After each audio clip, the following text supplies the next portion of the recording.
मुख्यमंत्री नीतीश कुमार ने अपना एक ड्रीम प्रोजेक्ट पहले शुरुआत की थी, जिसका नाम था 7 निश्चय योजना। लेकिन अब जब सरकार का गठन फिर से हुआ तो फिर से एक योजना चलाई गई, 7 निश्चय योजना पार्ट 2। और इसी के तहत सुलभ सुगमता योजना की समीक्षा की इस बैठक में पथ निर्माण विभाग, पुल निर्माण विभाग और ग्रामीण कार्य विभाग के तमाम अधिकारी मौजूद रहे। बैठक में सीएम ने सभी जिला मुख्यालयों को बाईपास सड़क से जोड़ने, शहरों में जाम से मुक्ति दिलाने के लिए फ्लाईओवर के निर्माण और सड़कों के सुदृढ़ीकरण की समीक्षा की है। सीएम ने पथ निर्माण विभाग को आदेश दिया है कि जल्दी सभी जिलों के मुख्यालयों को बाईपास सड़क के प्रदान करने के लिए काम शुरू किया जाए। वहीं सभी शहरों में यातायात सुगमता के लिए जरूरी कदम उठाए जाएं। सीएम ने कई सड़क और फ्लाईओवर के निर्माण की भी समीक्षा की है। उसकी प्रगति के लिए अधिकारियों से जानकारी भी ली है कि आखिर किस तरह से कार्य चल रहा है। जेडीयू के प्रवक्ता और पूर्व मंत्री नीरज कुमार ने एक बार फिर से तेजस्वी यादव पर निशाना साधा है। नीरज कुमार ने ट्वीट किया है कि बिहार सरकार पर भविष्यवाणी करने वाले आरजेडी के नेता तेजस्वी यादव कब से भविष्यवक्ता बन गए हैं। साथ ही उन्होंने तेजस्वी पर निशाना साधते हुए जालसाजी और भ्रष्टाचार का आरोप लगाते हुए तेजस्वी यादव को खुद की भविष्यवाणी करने की नसीहत दी है।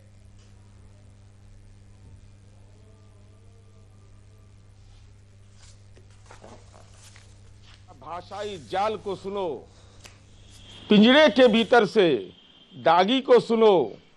26 वर्ष के उम्र में 26 संपत्ति बनाने वाले को सुनो। बेच डाला जिसने ईमान, उस बदनाम की सुनो।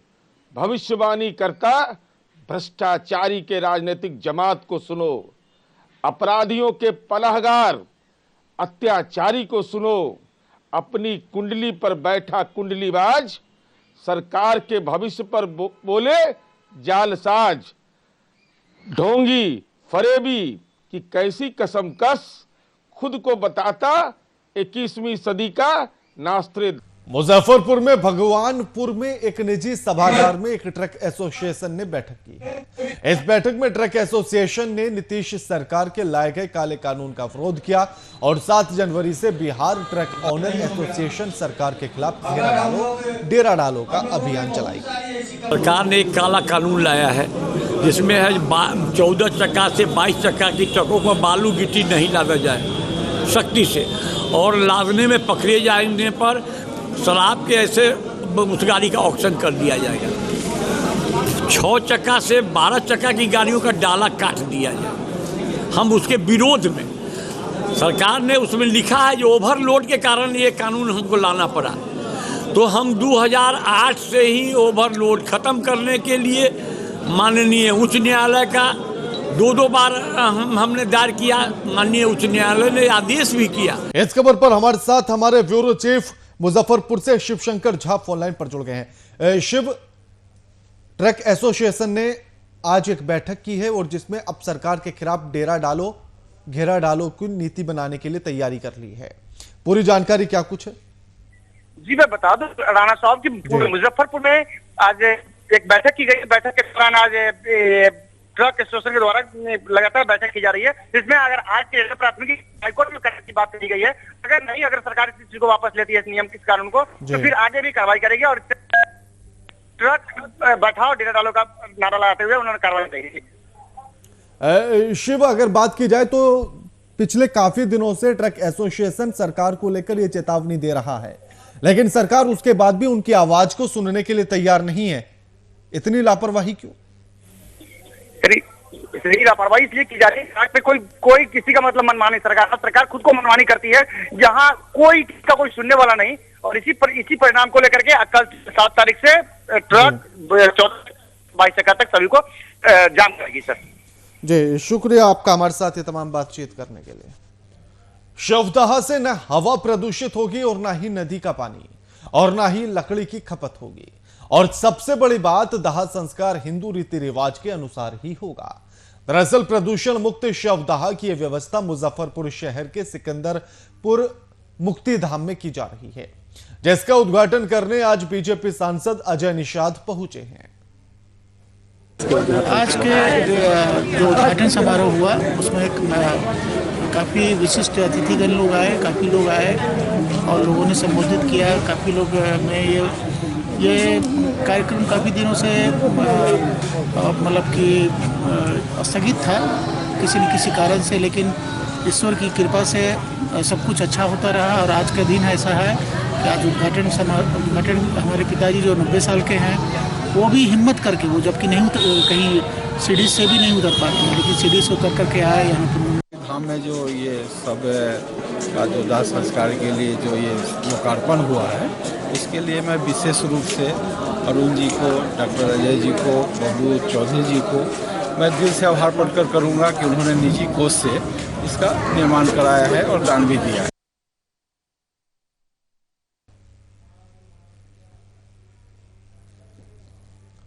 कहते हैं कि जब इच्छा शक्ति हो तो आदमी कुछ भी कर सकता है। लॉकडाउन में जब प्रदेश में लोगों की आर्थिक स्थिति चरमरा गई थी, ऐसी स्थिति में लोग घर की ओर लौट आए थे। पर एक ऐसा मामला है रोहतास जिले के हरुका गांव का, जहां एक युवक ब्रजेश पहले भोजपुरी फिल्मों में विलेन का किरदार निभाया करते थे, लेकिन जब भोजपुरी इंडस्ट्री में अपने आप को असुरक्षित महसूस किया और आर्थिक रूप से भविष्य सुरक्षित नहीं दिखा, तो गांव लौटकर खेती करना मुनासिब समझा। उन्होंने आधुनिक तकनीक अपनाई और गांव में बंजर पड़े 2 एकड़ के जमीन में खरबूजे की खेती शुरू कर दी।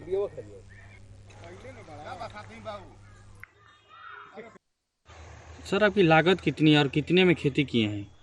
देखिए, इसका लागत कैसा है कि मेरा लागत तो कुछ ज़्यादा हो गया होगा, क्योंकि मैंने फेंसिंग भी कराया है, ड्रिप इरिगेशन भी लगाया है। ड्रिप इरिगेशन में बिहार गवर्नमेंट की तरफ से मुझे 90% सब्सिडी भी मिला है। लेकिन बाकी की चीज़ों पे जो लो टनल लगाने के लिए जो तार और ये मल्चिंग शीट, इन सारी चीज़ों पे बिहार गवर्नमेंट सब्सिडी नहीं देती है, तो इसकी वजह से मेरा लागत कॉस्ट बढ़ गया है। और मैं आपके चैनल के माध्यम से मैं बिहार गवर्नमेंट से दरख्वास्त करूँगा और उनसे मांगना चाहूँगा कि किसानों के द्वार तक सरकार पहुँचे और उनकी क्या क्या ज़रूरतें हैं उसको वो पूरा कर सके। सब्सिडी के आधार पर अगर हमको प्रोत्साहित करेंगी तो किसान कमर्शियल फार्मिंग की तरफ आएंगे। समस्तीपुर मंडल कारागार में सजायाफ्ता कैदी की तबीयत बिगड़ गई। आनन फानन में कैदी को इलाज के लिए इमरजेंसी में सदर अस्पताल लाया जा रहा था, लेकिन रास्ते में ही उसने दम तोड़ दिया। जानकारी के अनुसार वो हत्या के एक मामले में फुलवारी शरीफ मंडल कारा में बंद था और कोविड-19 को देखते हुए उसे समस्तीपुर मंडल कारागार में रखा गया था। ये 302 का मुदाले था और 23/5/20 को ये फुलवारी शरीफ से ट्रांसफ़र होकर इस कारा में संसमित हुए थे। इसकी उम्र लगभग ये 72 साल का है। यहाँ कब से थे यहाँ रह रहे हैं? ये 23/5/2020 से थे। ये विभागीय आदेशानुसार ही कोविड संक्रमण को लेकर के एक आदेश निर्गत हुआ था, उसी आदेश के आलोक में इस कारा में आए हुए थे।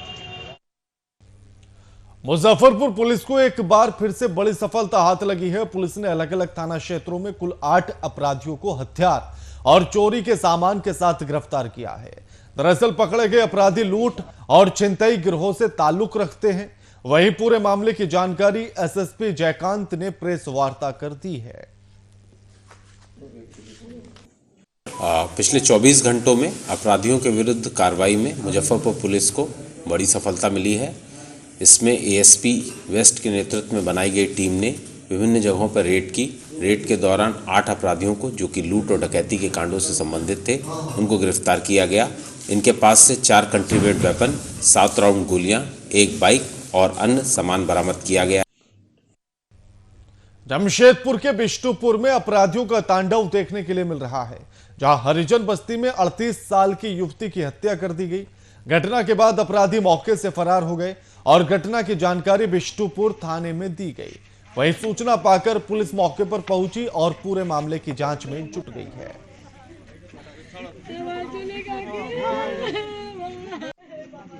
देखिए, हरिजन बस्ती के अंदर एक जूली घोष नाम की एक महिला है। उसकी किसी धारदार नुकीले हथियार से सर में चोट मार के हत्या कर दी। हत्या के कारणों का खुलासा अभी नहीं हो पाया। अभी इसमें इंक्वेस्ट की कार्रवाई चल रही है और इन्वेस्टिगेशन में हम लोग आगे खुलासा करेंगे कि ये हत्या किसने की और किन कारणों से। हर दिन के वहाँ पे हम लोग बैठे हुए थे टक्कर बाबा क्लब में आगामी झारखंड का इतना बड़ा पर्व टुसू पर्व को लेकर हम लोग चर्चा कर रहे थे। इसी बीच 9:10 पर हम लोग को फ़ोन के माध्यम से सूचना प्राप्त हुआ कि जूली घोष को घर में कोई गोली मार दिया। इस खबर पर हमारे साथ हमारी जमशेदपुर से ब्यूरो चीफ लाला जबीन फोन लाइन पर जुड़ गई है। लाला जबीन, एक 38 साल की युवती की हत्या कर दी गई है अपराधियों ने, और अपराधियों का यह तांडव थमने का नाम नहीं ले रहा है। पूरी जानकारी क्या कुछ है इस घटनाक्रम को लेकर? बिल्कुल के राना, ये जो मामला है वो बिष्णुपुर के हरिजन बस्ती के धतकीरी का है, जहां पे बीती रात जो है 8:30 बजे एक 38 वर्षीय जूली घोष की कोई धारदार औजार से उस पर हमला करके उसकी हत्या कर दी है। जो ये घटना जो है वो 8:30 बजे की है और घटना के बाद अपराधी मौके से फरार हो गए हैं। ये जब घटना की जानकारी सबसे पहले मृतक के बेटे जो है मृतिका के जो है बेटे 20 वर्षीय सनी घोष को मिली, इसके बाद उसने शोर मचाना शुरू कर दिया। चीख सुनकर आस पड़ोस के लोग वहां पहुंच गए। इसके बाद घटना की जानकारी जो है बिष्णुपुर थाने को दी गई और जैसे ही बिष्णुपुर थाने को दी गई वो सूचना पाकर पुलिस मौके पे पहुंची। वहां पे एसएसपी, डीएसपी सभी पहुंच गए, पीसीआर डीएसपी सभी पहुंच करके मामले की जांच में जुट गए। लेकिन यहाँ पर अभी तक जो है ये पता नहीं चल पाया है कि मौत कैसे हुई, लेकिन कौन मारा है कौन नहीं।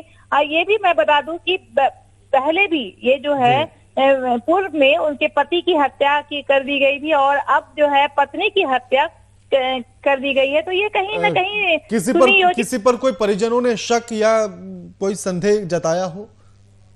तो अब लेकिन के राना अभी तक ये नहीं पता चला है कि अभी परिजन भी कुछ नहीं कह रहे हैं, वहाँ के लोग का भी कुछ लोग भी कह रहे हैं कि क्या मामला है, लेकिन पुलिस कह रही है कि जांच अभी है। लेकिन एक तो बस सबसे बड़ी बात मैं बता दूं कि पिछले जो 31 तारीख को जो है 31 दिसंबर के दिन भी एक महिला की मौत हो गई थी, उसका भी अभी तक जो है कुछ भी मामला सामने नहीं आया। जांच हो रही है लेकिन अभी तक जो है कि कौन मारा है, ऐसे ही घर में उसकी भी हत्या कर दी गई थी, उससे तो जलाने की भी कोशिश की गई थी। तो इस तरह से अभी वहां पे जो प्रत्यक्षदर्शियों का कहना है कि महिला जो है औंधे मुंह अपने घर पे पड़ी थी। जिस तरह से घटना को अंजाम दिया गया उससे यह लग रहा है कि अपराधियों ने महिला के साथ मारपीट भी की है, महिला ने बीच बचाव किया होगा। वहीं पे जो है अब ये भी नहीं कुछ भी, जिस तरह से पुलिस का कहना है कि हम लोग सबसे पूछ रहे हैं, घर में जो भी फिंगरप्रिंट सब है उसके जरिए जांच कर रहे हैं, लेकिन अभी तक ये नहीं पता चल पाया है कि घटना को अंजाम किसने दिया। और अब जो है पुलिस उनके परिजनों से बात कर रही है, लेकिन अभी कुछ भी पुलिस मामले का खुलासा नहीं कर पा रही है। बिल्कुल शुक्रिया लाला जबीन आपका हमारे साथ ये तमाम बातचीत करने के लिए। बुलेटिन में फिलहाल इतना ही। लगातार खबरों के लिए देखते रहिए वीआईपी न्यूज। नमस्कार।